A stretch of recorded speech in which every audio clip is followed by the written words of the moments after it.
Permettez-moi de remercier donc, le commandement territorial avec à la tête monsieur le gouverneur de la région de Saint-Louis et chapeau bas à monsieur le préfet du département de Saint-Louis. Hier, on a tenu le CRD qui a regroupé l'ensemble des acteurs de la région de Saint-Louis. Aujourd'hui, l'après-midi, on s'est déployé dans la gare routière régionale de Saint-Louis pour des opérations de sensibilisation. C'est le lieu aussi de remercier les acteurs de transport de Saint-Louis qui se sont fortement mobilisés pour vraiment donc, assister et participer à cette activité de sensibilisation. Aujourd'hui, le programme avait comme activité le contrôle routier mixte. Ce matin, on a contrôlé 303 véhicules avec 387 infractions. Les infractions les plus récurrentes, on l'a dit tout à l'heure, il y a le non-port de ceinture de sécurité. Ça, c'est le comportement humain. Pour plus de 70% des automobilistes de Saint-Louis qu'on a contrôlés, ils ne mettent pas la ceinture de sécurité. Donc ça, c'est le comportement humain.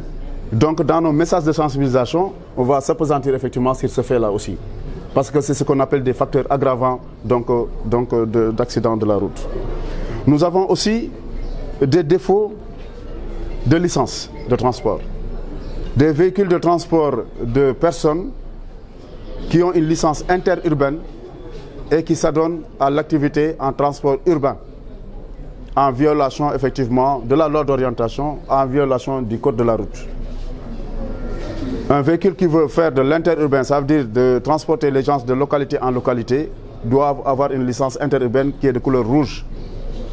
Et la plupart des véhicules qu'on a appréhendés, les véhicules de transport de personnes qu'on a appréhendés, publics de personnes qu'on a appréhendés en urbain à Saint-Louis, ils nous ont présenté des licences rouges, c'est-à-dire des licences en interurbain. Donc c'est un défaut de licence.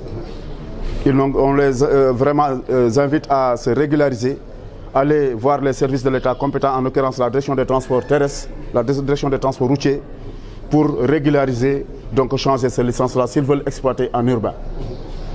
Les autres défauts qu'on a constatés, c'est des pare-brises fissurés ou cassés, des pneus usés, ce qui dénote effectivement de la vigilance qu'il faut apporter sur la visite technique des véhicules, donc la sécurité des véhicules.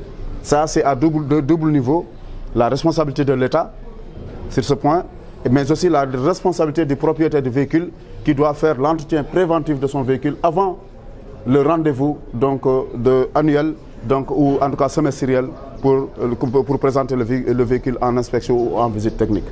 Voilà globalement ce qu'on a constaté. Maintenant, il y a aussi d'autres défauts que nous avons constatés. Il y a deux automobilistes qu'on a appréhendés qui n'ont pas de permis de conduire. Ils ont dit que leur permis, ils n'ont pas présenté ni de permis de conduire ni d'attestation. Et ils sont en train de dire, oui, j'ai laissé mon permis là-bas, je l'ai laissé là-bas, c'est un délit. Conduire un véhicule sans permis de conduire, c'est un délit, ça fait partie des gens qui sont immobilisés, des véhicules qui sont immobilisés.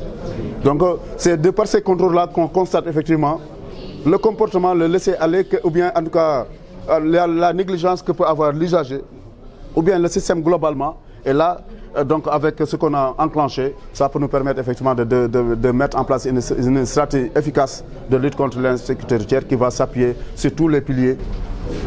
Déjà, le commandement territorial a permis d'appliquer un décret déjà que le chef de l'État a signé sur le contrôle routier mixte. Ça veut dire regrouper les forces de défense et de sécurité sans tenir compte des zones de compétence. Et ça, c'est important, ça montre la solidarité et l'unité d'action dans le contrôle routier et la sécurisation du territoire national. C'est le lieu de les féliciter les agents préposés au contrôle routier, les forces de la gendarmerie, de la police, sous la coordination de M. le préfet, qui ont eu à faire ce travail de titan. Avec détermination, avec engagement, avec professionnalisme et sans faiblesse. Encourager donc les équipes de la Naser qui ont accompagné l'activité. Remercier le comité technique qui s'est déplacé depuis Dakar, composé d'acteurs multiples, des transporteurs, des syndicats, des chauffeurs, des spécialistes en transport, des spécialistes en sécurité, des auto-écoles, j'en passe. Ils ont participé aussi à l'activité parce qu'ils ont fait le tour avec nous pour voir quelles sont les différentes infractions qui sont les plus récurrentes pour que, lors de leur message de sensibilisation, qu'ils puissent s'accentuer, s'appesantir sur ces différentes infractions qui sont constatées. Ça a été très utile de faire cette activité-là. Donc c'est le lieu d'exprimer toute notre satisfaction pour l'activité globalement réalisée à Saint-Louis et dire qu'effectivement on va intensifier, on va continuer cette activité, on va appuyer pour l'organisation des CDD, on va appuyer pour l'organisation des CLD, mais aussi on va appuyer pour pérenniser effectivement le contrôle routier. On l'a souvent dit, si on regarde les infractions qui sont notées aujourd'hui, le comportement humain est toujours incriminé. Le surnombre de passagers, c'est le comportement humain. Les pare-brises fissurés, c'est le comportement humain, mais à double responsabilité. La responsabilité sur le contrôle, sur la visite technique, mais aussi la responsabilité du propriétaire pour l'entretien préventif, parce qu'on n'attend pas le rendez-vous de la visite technique pour entretenir ou bien faire l'entretien préventif de son véhicule. Ça interpelle et ça nous réconforte sur le fait qu'il faudra coupler ce binôme contrôle et sanction pour pouvoir impacter sur les comportements. On l'a vu lorsqu'on était sur le terrain, les automobilistes avaient peur. Vous le sentez, si vous appréhendez un automobiliste sur le champ, vous sentez qu'il tremble. Ça veut dire qu'ils ont peur de ces contrôles-là. Donc on doit intensifier et ces contrôles-là, les généraliser pour avoir l'impact sur le changement de comportement.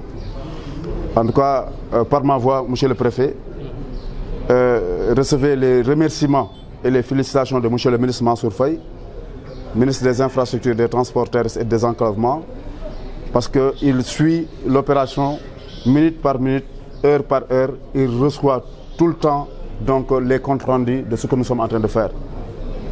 Et il vous félicite, il vous remercie et il vous engage de poursuivre, en tout cas dans cette voie-là, et engage l'ANASER effectivement d'être là en appui pour en tout cas lutter contre l'insécurité routière.